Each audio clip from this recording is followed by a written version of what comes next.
Hello friends, delish Marathi किचनमध्ये सर्वांचे खूप खूप स्वागत आहे। आज मी आपल्यासाठी एक रेडी मिक्सची रेसिपी आणलेली आहे, दाल फ्राय रेडी मिक्सची।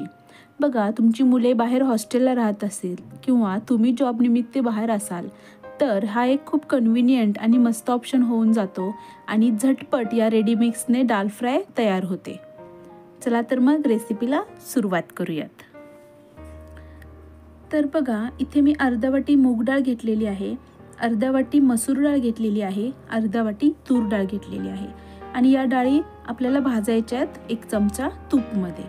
बघा, आपल्याला या डाळी धुवून घ्यायचे नाहीयेत कारण की आपल्याला खूप लॉंग टर्म स्टोर राहील असं रेडी मिक्स बनवायचं आहे।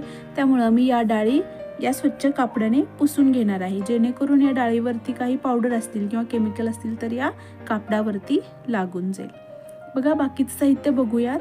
इथं फोडणीच्या साहित्यामध्ये मी जिरे मोहरी घेतलेली आहे, अर्धा चमचा हळद आहे, 4 ते 5 लवंगा आहेत, 10-12 काळे मिरे आहेत, दालचिनीचे तुकडे आहेत आणि कढीपत्ता।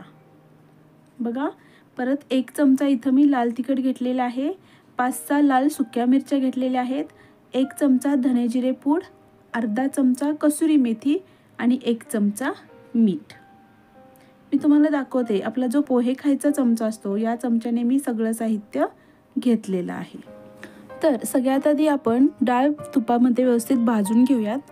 इथं मी एक पॅन घेतलाय आणि या पॅनमध्ये आपण तूप गरम करून घेऊयात आणि डाळी भाजून घेऊयात। इथं मी 3 प्रकारच्या डाळी घेतलेल्या आहेत।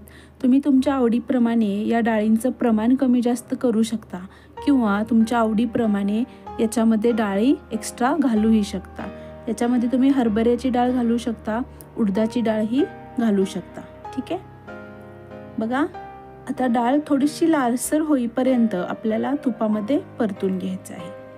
मी 5 मिनिटासाठी मीडियम फ्लेमवर डाळ परतून घेतलेली आहे। आता गॅस फ्लेम बंद करून द्यायची आहे आणि ही डाळ थंड होण्यासाठी बाजूला ठेवून द्यायची आहे। डाळ थंड होतीये तोपर्यंत आपण इथं फोडणी घालून देऊयात। बघा, एका पॅनमध्ये मी थोडंसं तेल घेतलेलं आहे, तेलाचं प्रमाण थोडंसं जास्त ठेवलं तरी चालेल। आणि बघा, फोडणीचं साहित्य याच्यामध्ये घातलेलं आहे आणि छान अशी फोडणी आपली तडतडलेली आहे। गॅस फ्लेम लो करून फोडणी आपल्याला जोपर्यंत कढीपत्त्याची पाने कुरकुरीत होत नाहीत तोपर्यंत आपल्याला ही फोडणी भाजून घ्यायची आहे। बघा, आता मी गॅस फ्लेम बंद केलेली आहे आणि याच्यामध्ये आपले बाकीचे जे मसाले आहेत ते आपण घालणार आहोत। कसुरी मेथी, धने जिरे पूड, तिखट आणि सुक्या लाल मिरच्या। फोडणी घातल्यानंतर गॅस फ्लेम बंद करूनच आपल्याला हे मसाले घालायचे आहेत, नाहीतर लाल तिखट पटकन करपून जातं, ठीक आहे। आता डाळ आपली थंड झालेली आहे। आता आपण ही मिक्सरला फिरवून घेणार आहोत। मिक्सरचं भांडं पूर्ण कोरडं असू द्यात, अजिबात पाण्याचा अंश नको आहे आपल्याला, नाहीतर आपलं प्रीमिक्स खराब होऊन जाईल, ठीक आहे। बघा, आता आपण ही डाळ बारीक करून घेऊयात। डाळ बारीक करून झालेली आहे। पुढची कृती करूयात। आपला मसाला तयार आहे। आता आपण परत एकदा गॅस फ्लेम लावून देऊयात आणि आपण जी डाळीची पावडर केलेली आहे ती याच्यामध्ये व्यवस्थित लो फ्लेमवर भाजून घेऊयात। बघा, डाळ आपण ऑलरेडी तुपामध्ये परतलेली आहे, त्यामुळे आता जास्त भाजायची गरज नाहीये, पण एक खबरदारी म्हणून जर कुठे पाण्याचा अंश असेल तर तो उडून जावा यासाठी आपण हे जी डाळीची पावडर आहे ती व्यवस्थित भाजून घेणार आहोत। 2 मिनिटासाठी लो फ्लेमवर मी ही पावडर भाजून घेतलेली आहे आणि बघा, आपलं दाल फ्रायचं जे प्रीमिक्स आहे ते तयार आहे। आता याची दाल फ्राय कशी करायची मी सांगते तुम्हाला। इथं एका कढईमध्ये मी 1 ग्लास पाणी घेतलेलं आहे। हे पाणी गरम नाहीये, नॉर्मल टेम्परेचरचं पाणी आहे। गरम पाणी घेतलं तर गुठळा तयार होतील, त्यामुळं गार पाणीच घ्या आणि याच्यामध्ये 2 चमचे इथं मी दाल फ्रायचं प्रीमिक्स घातलेलं आहे।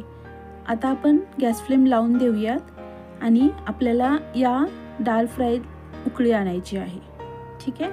बघा, व्यवस्थित मिक्स करून घेऊयात आणि आपल्याला आता उकळी येण्याची वाट बघायची आहे।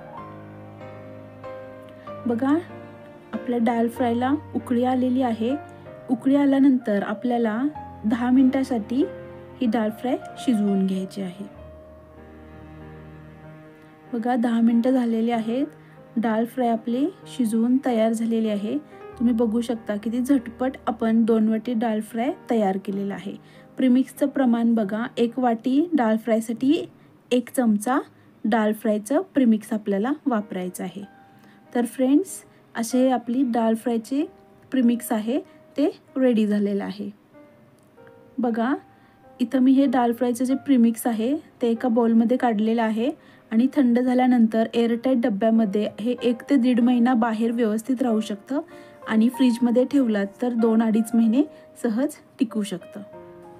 ही रेसिपी आवडली असेल तर प्लीज लाईक करा, शेअर करा आणि सबस्क्राईब करायला अजिबात विसरू नका.